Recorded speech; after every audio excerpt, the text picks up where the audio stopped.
All right, guys, so we got to talk about something that I try to warn you guys about a lot, okay? And that is being careful what you ask for, especially when it comes to politics. And the reason why is because the pendulum always swings the other way in politics. Every single time. That is why I am very, very, very careful about what I come out here and advocate for, because I know that those things can be turned back around on me. However, the mainstream liberal media and the Democrat Party, apparently they don't believe in the pendulum theory, right? But they're getting a taste of their own medicine as the pendulum of censorship is swinging back the other way against them. As YouTube censored the January 6th committee, aka the Democrats, for playing a video of Trump making claims that you're not supposed to make on YouTube, okay? And again, the January 6th committee posted this on YouTube, and YouTube said, nope, this is against our policies under election misinformation, and therefore we have to take it down, okay? And we're applying it equally, and you can cry about it. Too bad, so sad, go kick rocks, right? That is what YouTube said, okay? So with that being said, Brian Stelter is melting down over YouTube censorship of the January 6th hearing, and it is absolutely glorious because this is what they asked for. More of former President Trump's lies about the 2020 election will be on full display on Capitol Hill this week. There will be more hearings by the January 6th committee, more presentations of multimedia clips during the public hearings. YouTube removed one of those videos from the platform this week because the presentation included a clip of one of Trump's lies about 2020. The New York Times captured this screenshot with the video that says this video is private. You can't watch it on YouTube. So why? That's because the platform owned by Google Alphabet shifted its election misinfo policy a month after the 2020 election. YouTube announced a blanket ban on content that includes lies about the election without, quote, proper context, regardless of who creates it. Here's the company's statement. Let's put it on screen. Our election integrity policy prohibits content advancing false claims that widespread fraud, errors, or glitches change the outcome of the election. If it does not provide sufficient context, we enforce our policies equally for everyone, and that's why we've removed the video from the committee. Gosh, I really think this has been eye-opening, though. It was eye-opening when it happened to you at the Hill. It's eye-opening for the committee. I think this makes people think twice about their relationship to these big tech platforms. Well, I think that this makes people think twice about their relationship with the big tech platforms because I'm upset that the Democrats got censored. Well, no dumbass, right? I'm sorry, guys. Excuse my language, but that's my response to this guy. Because this guy literally might be the biggest idiot on TV, guys. I'm so serious. I don't understand how this man has a job, right? I think that the cackling hens at The View, they might be more legitimate, right? And they might be more deserving of their jobs than this guy, right? This guy is the worst because this is the same guy that has routinely either flat out denied that big tech censorship exists, particularly biased towards conservatives, or has openly advocated for censorship against conservatives and opinions that he doesn't like. Information crisis that has been perpetuated, in my view, by platforms like the one where I used to work, Facebook, as well as Twitter and others. On the companies to not take it seriously. So I think first you have to focus on those violent extremists, and those companies have to be brave in that way. And second, we have to turn down the capability of these conservative influencers to reach these huge audiences. There are people on YouTube, for example, that have a larger audience than daytime CNN, and they are extremely radical and pushing extremely radical views. And so it's up to the Facebooks and YouTubes in particular to think about whether or not they want to be effectively cable networks for disinformation. And then we're going to have to figure out the OANN and Newsmax problem. You know, that these companies have freedom of speech, but I'm not sure we need Verizon, AT&T, Comcast, and such to be bringing them into tens of millions of homes.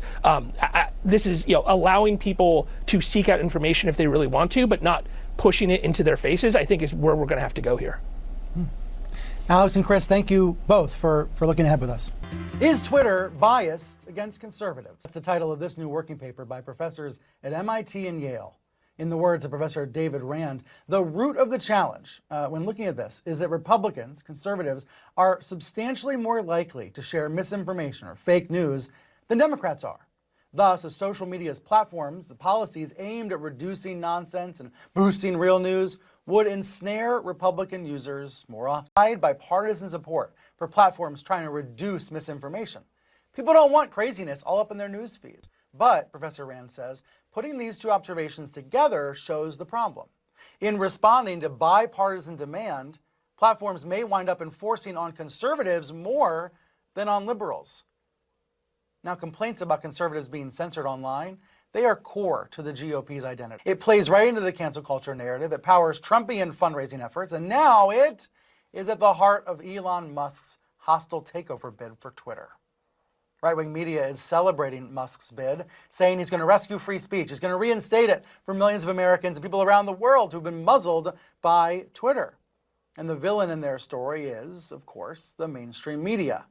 Musk is getting a lot of criticism, a lot of skepticism. Look, who knows? I think that's an example of a broader question for Twitter, which is, if you get invited to something where there are no rules, where there is total freedom for everybody, do you actually want to go to that party? Or are you going to decide to stay home? And that's a question for Twitter users. Some Twitter users might love the idea that there's going to be absolutely no moderation and no rules at all. Others might not want to be anywhere near that. Am I crazy, Matt? No, you're right. And what happens to the advertising? I mean, if there's no moderation or little moderation, do the advertisers stay away? What does that do to the business prospects for Twitter itself? Yeah, clearly this guy has never been to a party before, because absolutely you want to go to a party with no rules. Those are the most fun and the most lit. Have you never seen the movie Project X? But as you guys saw there, again, this guy routinely goes on his show and either flat out denies that there is bias when it comes to big tech censorship against conservatives, and or just advocates for censorship against conservatives on mainstream media in the name of trying to get rid of or moderate misinformation / disinformation. Okay, aka narratives and opinions that go against the Democrat Party and the mainstream liberal media, right? That's actually what they really mean. Okay, and lo and behold, YouTube does exactly what they've been asking for. They do exactly what the mainstream media has been asking for, and now they want to cry foul because, well, you got to understand, this came from the Democrats. The Democrats posted this, so therefore it should be allowed. I mean, dude's just flat out telling you exactly what he thinks. He's saying, well, YouTube is censoring this no matter who it comes from, and he's implying that that's wrong. So again, what he's saying is that, well, Democrats should be allowed to post and say whatever they want to say, regardless of whether or not what they're posting is considered misinformation or disinformation, right? It doesn't matter because they're objectively the right side, right? They are the arbiters of truth, okay? That is what he's saying. See, it only should be censored if somebody on the right, conservatives or the Republican Party, if they post something like that, it should be censored, right? Again, and he will be cheering that on and say, oh yeah, that's right, that's what you're supposed to do. But when it's his side that YouTube is censoring, now it's like, oh, well, this is too far. This doesn't make sense. Obviously, we need to think twice about our relationship with big tech. And it's like, bruh, people with common sense, people that have some foresight, right, that actually understands how this stuff works, that's not just living in the moment and can actually think about, okay, well, what does this mean for the future? Do I want this policy to be used against me? People like me have been saying, no, this is not right. Like, you should not be advocating for this type of stuff. And this is the reason why. Because what happens is that YouTube has to be fair. Because, again, they've been criticized, and not just YouTube, but also social media in general, they've been criticized for being biased against conservatives. So if they're letting Democrats post videos of Trump saying things that's not allowed on the platform, right, then they got to let Republicans post things that Trump says that are not allowed on the platform, right? You can't have it both ways. You can't advocate for censorship on the other side and then say, well, you can't censor us for posting the exact same things they do, right? Again, that's just what it is. That's just what it is. And I actually applaud YouTube, not necessarily for the censorship itself, but for applying the rules equally. Because again, at the end of the day, I don't think these platforms should be engaging in the business of trying to determine what is misinformation or disinformation. But if they're going to do it, they need to do it equally. That's the only thing I ask for. If you're going to do it equally. And in this case right here, YouTube is saying, hey, we're applying our rules equally and you guys can kick rocks, right? And I'm like, okay, I'm actually going to give you credit for that. Even though I disagree with it in principle, you're applying it equally. That's the only thing I can ask for if you're going to do that. But again, this is why you shouldn't even be asking for social media platforms to be doing this stuff in the first place. You shouldn't ask for them to do it. Because at the end of the day, it's really not their job or anybody's job to determine what is misinformation / disinformation besides the public, right? It's supposed to be about the battle of ideas in public discourse, but Democrats, they don't want to partake in the battle of ideas because they're going to lose. So therefore, they try to rig the system, right, in their favor by advocating for big tech to censor opinions they don't like, and then they want to cry foul and boo-hoo and cry when the pendulum swings the other way and the policies that they've advocated for are used against them. But again, I don't want to hear it because this is the world that you signed up for. This is what you wanted. This is what you wanted. So again, I don't want to hear the crying and the tears now because the January 6th committee can't use that video or post that video on YouTube to smear Trump. I don't want to hear it. I don't want to hear it.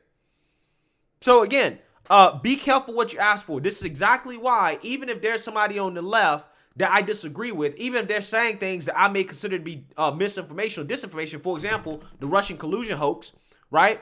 I would never call for censorship of those people because they're pushing election claims that are obviously false, right? Again, like the Russian collusion hoax, okay? I never said that they should be deplatformed and their voices be silenced. No, because at the end of the day, I understand that the evidence is in my favor. And even if the evidence wasn't in my favor, I still wouldn't call for it. And I know that in the battle of ideas, that's going to be proven wrong. You don't need censorship when you have evidence. You don't need censorship when your ideas are superior. When your ideas win in the battle of public opinion, you don't need censorship, right? You don't need it.